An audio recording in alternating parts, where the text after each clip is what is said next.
ನಮಸ್ಕಾರ ಸ್ನೇಹಿತರೆ, ಕಳೆದ 2 ವರ್ಷದಲ್ಲಿ ಚಿನ್ನದ ಬೆಲೆ ಯಾವ ಮಟ್ಟದಲ್ಲಿ ಏರಿಕೆಯಾಗಿದೆ ಅನ್ನೋದು ನಿಮಗೆಲ್ಲರಿಗೂ ಕೂಡ ಗೊತ್ತೇ ಇದೆ. ಸದ್ಯ ದೇಶದಲ್ಲಿ ಚಿನ್ನದ ಬೆಲೆ ಪ್ರತಿ 10 ಗ್ರಾಮಿಗೆ 1 ಲಕ್ಷ ರೂಪಾಯಿ ದಾಟಿರುವುದು ಸದ್ಯ ಗ್ರಾಹಕರ ಬೇಸರಕ್ಕೆ ಕಾರಣವಾಗಿದೆ. ದೇಶದಲ್ಲಿ ಚಿನ್ನದ ಬೆಲೆ ಏರಿಕೆಯಿಂದಾಗಿ ಬೇಸರವನ್ನ ಹೊರಹಾಕುತ್ತಿರುವ ಗ್ರಾಹಕರಿಗೆ ಈಗ ದೊಡ್ಡ ಸಿಹಿ ಸುದ್ದಿ ಬಂದಿದೆ.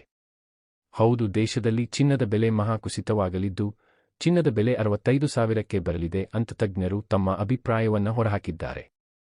ಹಾಗಾದ್ರೆ ದೇಶದಲ್ಲಿ ನಿಜವಾಗಿಯೂ ಚಿನ್ನದ ಬೆಲೆ 65,000 ರೂಪಾಯಿಗೆ ಇಳಿಕೆಯಾಗುತ್ತಾ? ಚಿನ್ನದ ಬೆಲೆ ಇಷ್ಟೊಂದು ಇಳಿಕೆಯಾಗಲು ಕಾರಣವೇನು?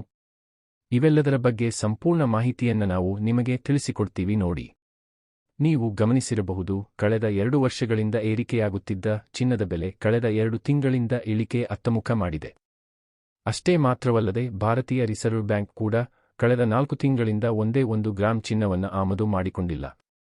ಅಮೆರಿಕದ ಕೆಲ ಪ್ರಮುಖ ಆರ್ಥಿಕ ವಿಶ್ಲೇಷಕರು ಫೆಡರಲ್ ರಿಸರ್ವ್ರಿಂದ ಬಡ್ಡಿದರ ಏರಿಕೆ ನಿರ್ಧಾರವನ್ನು ತಾತ್ಕಾಲಿಕವಾಗಿ ಸ್ಥಗಿತಗೊಳಿಸಬಹುದೆಂದು ಸೂಚಿಸಿದ್ದಾರೆ.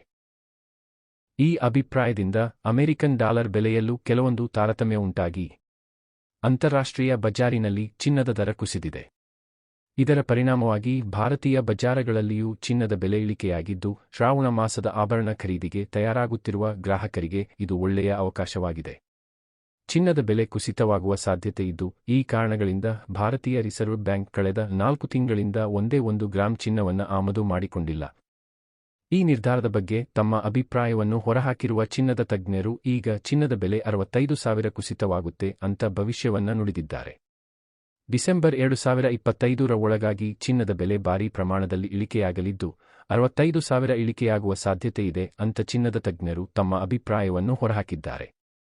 ಹಲವು ದೇಶಗಳ ನಡುವೆ ಯುದ್ಧ ನಡೆಯುತ್ತಿದ್ದ ಕಾರಣ 2023ರಲ್ಲಿ ಚಿನ್ನದ ಬೆಲೆ ಭಾರೀ ಪ್ರಮಾಣದಲ್ಲಿ ಏರಿಕೆಯಾಗಿತ್ತು. ಈ ಪ್ರಪಂಚದಲ್ಲಿ ಯಾವುದೇ 2 ದೇಶದ ಮೇಲೆ ಯುದ್ಧ ನಡೆದರೆ ಅದರ ಪರಿಣಾಮ ಉಂಟಾಗುವುದು ಚಿನ್ನದ ಬೆಲೆಯ ಮೇಲೆ ಆಗಿರುತ್ತೆ. ಸ್ನೇಹಿತರೆ, ಇವತ್ತಿನ ಈ ಮಾಹಿತಿ ನಿಮಗೆ ಇಷ್ಟ ಆಗಿದ್ರೆ ದಯವಿಟ್ಟು ವಿಡಿಯೋಗೊಂದು ಲೈಕ್ ಕೊಡಿ, ಹಾಗೆ ನಮ್ಮ ಚಾನೆಲ್ಗೆ ಸಬ್ಸ್ಕ್ರೈಬ್ ಆಗಿ. ಧನ್ಯವಾದಗಳು.